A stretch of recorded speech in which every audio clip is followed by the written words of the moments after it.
Hello everyone, welcome back to the channel. GSTR 3B आप जनवरी month में file करने वाले हैं तो एक इम्पॉर्टेंट अपडेट आपसे शेयर कर रहा हूं। एक छोटी सी मिस्टेक जीएसटीआर 3B में यदि जनवरी मंथ में या इसके बाद होती है तो आप जीएसटीआर 3B को फाइल नहीं कर सकते। और ये जो अपडेट है वो है इनपुट टैक्स क्रेडिट क्लेम से रिलेटेड। यहाँ पे हमने जीएसटी पोर्टल पे ओपन किया हुआ है जीएसटीआर 2B का टोटल ट्रांजैक्शंस, जिसमें कि आईटीसी अवेलेबल का जो ये सेक्शन है बहुत इंपॉर्टेंट होता है कि आपके जीएसटीआर 2B में जो भी ये इंपॉर्टेंट टैक्सेस दिख रहे हैं इसकी आईटीसी आप लेने के लिए एलिजिबल हो। इसमें दोस्तों पॉइंट नंबर 3 पे आप देखते हो inward supplies liable to reverse charge. एक ऐसी सप्लाई जिसमें कि आप खुद ही टैक्स पे करते हो, मतलब आप बायर हो, आप रेसिपिएंट हो, लेकिन आपको जीएसटी का पेमेंट आरसीएम में करना होता है। अब ये जो आईटीसी है ये तो आपको क्लेम करना है, लेकिन इसका सबसे पहले आपको पेमेंट करना है। तो यहाँ पे हमने ओपन किया हुआ जीएसटीआर 3B और आपको आना है टेबल नंबर 3.1 में। इस पे आप जब क्लिक करते हो तो इसमें आपकी जितनी भी सेल्स वाली जीएसटी लायबिलिटी होती है वो यहाँ पे रिफ्लेक्ट करती है। अभी आपने जीएसटीआर 2B में जो सप्लाईज आरसीएम की आपने देखी थी कि आप उतना अमाउंट आईटीसी का क्लेम कर सकते हो आरसीएम में, लेकिन उस आईटीसी को क्लेम करने से पहले आपको क्या करना होगा, उसका पेमेंट करना होगा।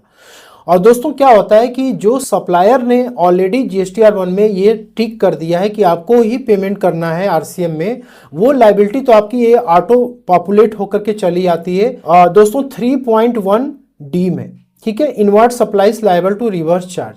और सेकेंड ये है कि आपने किसी अनरजिस्टर्ड पर्सन से यदि गुड्स या सर्विसेज बाई कर रखी है तो उसका भी पेमेंट आपको सबसे पहले 3.1D में करना है। तो आपको सिंपली क्या करना है, यहाँ पे अमाउंट जो एक तो सप्लायर ने जो अपडेट करी वो तो आपको एज इट इज रहने देना है, क्योंकि वो जीएसटीआर 2B से डेटा अपलोड होकर के आया। अब आप जो खुद से इनवॉइसिंग कर रखे हो उसका आपको यहाँ पे वैल्यू अपडेट करनी है, टैक्सेस अपडेट करना है, देन आपको यहाँ पे क्या करना है, कन्फर्म पे क्लिक करना है। अब यहाँ पे क्या होता है दोस्तों कि जो आप आरसीएम में पेमेंट करते हो उसका आप आईटीसी क्लेम करते हो टेबल नंबर 4 में, ठीक है। तो यहां पे आपको क्लिक करना है। तो यहां पे टेबल नंबर 4A का जो 3 वाला पार्ट है inward supplies liable to reverse charge, तो जो मैंने आपको जीएसटीआर 2B में अभी दिखाया था वो आईटीसी आपकी यहां पे आ जाती है, ठीक है। सेकेंड ये है कि आप जैसे ही टेबल नंबर 3.1D में आपने किसी अनरजिस्टर्ड पर्सन से बाई कर रखा है उसकी भी लायबिलिटी जैसे ही आप अपडेट करते हो उसकी भी आईटीसी आप यहाँ पे क्लेम कर सकते हो। तो पहले क्या होता था कि टेबल नंबर 3.1D में जो भी लायबिलिटी आप डिक्लेयर करते थे, लेकिन टेबल नंबर 4A3 में आकर के लोग क्या करते थे, यहाँ पे एक्सेस आईटीसी को क्लेम करते थे। उस समय सिर्फ वार्निंग मैसेज शो होता था, लेकिन जीएसटीआर 3B को आप फाइल कर पाते थे। जैसे यहाँ पे मान लो कि ये 28.63 है, यहाँ पे आप मान लो एक्सेस आईटीसी आप क्लेम करने जा रहे हो, यहाँ पे इमीडिएटली आपको रेड मार्क शो कर देगा। और पहले भी ये रेड मार्क शो करता था लेकिन लोग फिर भी जीएसटीआर 3B को फाइल कर पाते थे, लेकिन अब दोस्तों जनवरी मंथ में आप जीएसटीआर 3B को फाइल नहीं कर पाओगे। यहाँ पे देखो स्ट्रिक्टली ये मेंशन किया गया है कि आपका जो टेबल नंबर 3.1D है जिसमें कि आपने लायबिलिटी डिक्लेयर करी है वो अमाउंट इतना है, और आप यहाँ पे एक्सेस अमाउंट जो क्लेम कर रहे हो वो आप क्लेम नहीं कर सकते। अब दोस्तों ऐसा भी हो सकता है कि आपने पास्ट के पीरियड में 3.1D में आरसीएम में आपने पेमेंट कर रखा था लेकिन आपने आईटीसी क्लेम नहीं करी थी। उसके लिए आपको सर्विसेज सेक्शन में आना है, लेजर पे क्लिक करना है और यहाँ पे आपको RCM liability and ITC statement पे क्लिक करना है। देन आपको यहाँ पे आरसीएम लायबिलिटी एंड स्टेटमेंट पे क्लिक करना है। यहाँ पर आपको अपना मंथ सेलेक्ट करना है। मान लीजिए पास्ट के पीरियड में आपने आरसीएम पे पेमेंट कर रखा था तो आपको पीरियड सेलेक्ट करना है। जैसे लेट से कि यहाँ पे हमने 1 दिसंबर से सेलेक्ट किया और उसके बाद टिल डेट हमने कर दिया, ठीक है। यहाँ पे आप गो पे क्लिक करोगे। ये जो ओपनिंग बैलेंस का आप सेक्शन देख रहे हो, क्योंकि जनरली क्या होता है कि यहाँ पे आपने लायबिलिटी उस पर्टिकुलर मंथ की लेट से कि आपने पे कर दिया तो वो अमाउंट आपको यहाँ पे दिख जाएगा, लेकिन दोस्तों आपने आईटीसी क्लेम नहीं किया। जैसे कि यहाँ पर 4A3 में आपको आईटीसी क्लेम करने को मिलता है, ठीक है। यहाँ पे आपने कोई भी क्लेम नहीं करा तो ऐसे केस में ये जो आपकी बैलेंस होगी उस टाइम पे तो क्लोजिंग रहा होगा, इसमें ओपनिंग बैलेंस में वो अमाउंट दिख जाएगा, ठीक है।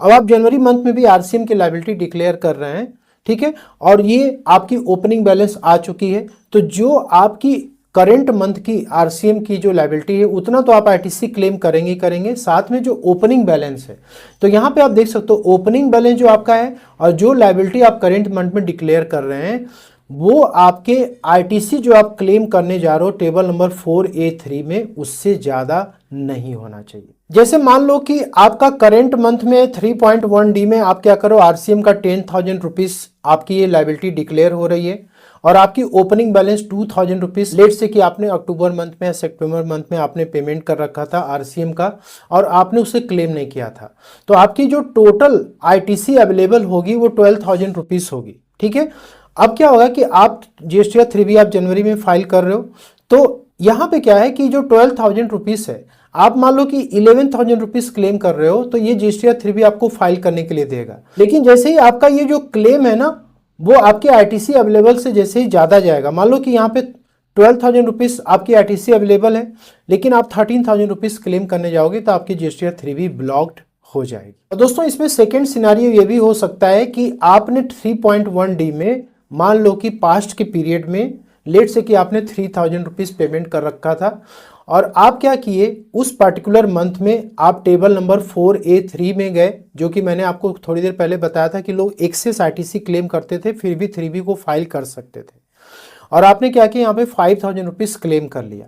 तो ऐसे केस में यहाँ पर जो आपका ये लेजर है ना, वो निगेटिव बैलेंस शो करेगा।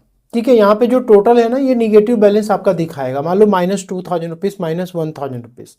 तो आप जब करेंट मंथ यानी जनवरी में जब आप फाइल करने जा रहे हो अपनी जीएसटीआर 3B, तो आपको सबसे पहले तो ये जो निगेटिव बैलेंस है इसको आपको क्लियर करना पड़ेगा। तो आरसीएम के केस में यदि निगेटिव आईटीसी आपकी पड़ी हुई है लेजर में, तो आपको उसका डिक्लेरेशन टेबल नंबर 3.1D में करना होगा, और यदि आपका करेंट मंथ में कुछ आरसीएम की लायबिलिटी है तो वो आपकी उसमें ऐड हो जाएगी। लेकिन जब भी आईटीसी आप यहाँ पे क्लेम करोगे टेबल नंबर 4A3 में, तो आपको मेक श्योर करना है कि वो निगेटिव वाला अमाउंट आपको माइनस कर देना। मान लो करेंट मंथ की आरसीएम लायबिलिटी आपकी 20,000 रुपीज़ आती है और आपकी निगेटिव बैलेंस पिछले महीने की या उसके पहले की 5,000 रुपीज़ है। यहाँ पे दोस्तों आपको सिर्फ 15,000 रुपीज़ ही केवल आरसीएम का आईटीसी आपको क्लेम करना है। और इसके बाद सेकेंड यहाँ पे है इंपॉर्टेंट अपडेट, वो है आईटीसी रिवर्सल का।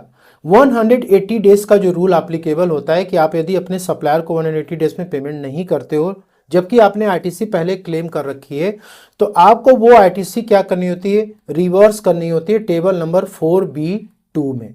ठीक है, तो आपने लेट से कि पहले किसी पीरियड में आपने आईटीसी रिवर्स कर दी। ठीक है, तो होता क्या है कि ये आपके लेजर में जाकर के सेव हो जाता है। अभी मैं आपको लेजर भी दिखाऊंगा। अब आप करेंट मंथ में क्या करो, जनवरी मंथ की आप जा रहे हो जीएसटीआर 3B फाइल करने और आपने सप्लायर को पेमेंट कर रखा है, तो आप उस आईटीसी को क्या कर सकते हो, रीक्लेम कर सकते हो। तो टेबल नंबर 4D1 में आप उस आईटीसी को क्लेम कर सकते हो, लेकिन यह रूल यही कहता है कि आप पहले जितनी भी आईटीसी रिवर्स कर रखी है आपने उसका पेमेंट कर दिया है, तो आपका जो यहाँ पे क्लेम होना चाहिए वो अमाउंट ज़्यादा नहीं होना चाहिए। मान लो कि यहाँ पे आपने 5,000 की लायबिलिटी पहले डिक्लेयर करी थी और यहाँ पे टैक्सेस आपने डाल रखा है। ठीक है, अब आप यहाँ पे क्या करने जा रहे हो कि आईटीसी को रिक्लेम कर रहे हो। यहाँ पे आपने 150 रुपीज़ डाल दिया, तो यहाँ पे देखो आप रेड मार्क शो कर दिया। पहले क्या होता था कि लोग यहाँ पे एक्सेस अमाउंट रिक्लेम कर लेते थे, वार्निंग मैसेज दिखता था तो भी जीएसटीआर 3B फाइल हो जाती थी, लेकिन जनवरी मंथ से आप दोस्तों फाइल नहीं कर पाएंगे। तो आपको अगेन यहाँ पे सर्विसेज वाले सेक्शन में आना है, लेजर में आपको जाना है and electronic credit reversal and reclaimed statement पे आपको क्लिक करना है, और यहाँ पर भी आपको सिंपली क्लिक करना है और इसके बाद आपको यहाँ पे पीरियड सेलेक्ट कर लेना है। ठीक है, तो लेट से कि यहाँ पे हमने 1 नवंबर कर दिया और उसके बाद यहाँ पे यहाँ तक कर दिया। ठीक है, और उसके बाद हम ओके पे क्लिक करें तो यहाँ पे भी आपको ओपनिंग बैलेंस दिखेगा। ठीक है, जैसे यहाँ पे सेकेंड वाले कॉलम में आप आओगे तो आरटीसी रिवर्सल 4B2 में आपको रिवर्स करना आरटीसी, तो आपने यदि पहले के पीरियड में कर रखा होगा और मान लो कि आप रिक्लेम करने के लिए गए, ठीक है, आपने पेमेंट कर दिया सप्लायर को, आप रिक्लेम कर लिए पहले के पीरियड में, यहाँ पर आपने एक्सेस अमाउंट रिक्लेम कर लिया, तो यहाँ पर भी देखो आपको सेम रूल है जैसे आरसीएम में मैंने आपको भी समझाया था कि आपका जो ओपनिंग बैलेंस है जो आप करेंट मंथ में रिवर्सल कर रहे हैं, ठीक है, वो आपके रिक्लेम्ड अमाउंट से ज़्यादा नहीं होना चाहिए जो 4D1 में आप क्लेम कर रहे हो। तो आपका यदि पहले का कोई निगेटिव बैलेंस होगा तो वो निगेटिव बैलेंस दोस्तों यहाँ पे दिख जाएगा, तो उस निगेटिव बैलेंस को भी आपको टेबल नंबर 4B2 में पेमेंट करना पड़ेगा। ठीक है, यदि आपके आरटीसी होगी तो उससे एडजस्ट हो जाए, अदरवाइज उसको आपकी लायबिलिटी में वो ऐड हो जाएगी, उसकी पेमेंट आपको करनी पड़ेगी। ठीक है, तो एक्सेस जो आईटीसी है जीएसटीआर 3B में वो दोस्तों जनवरी मंथ से टोटली ब्लॉक हो चुका है। चाहे वो आरसीएम की लायबिलिटी की हो या फिर आपकी जो रिवर्सल वाली आईटीसी हो, दोनों के ही केस में एप्लीकेबल होने।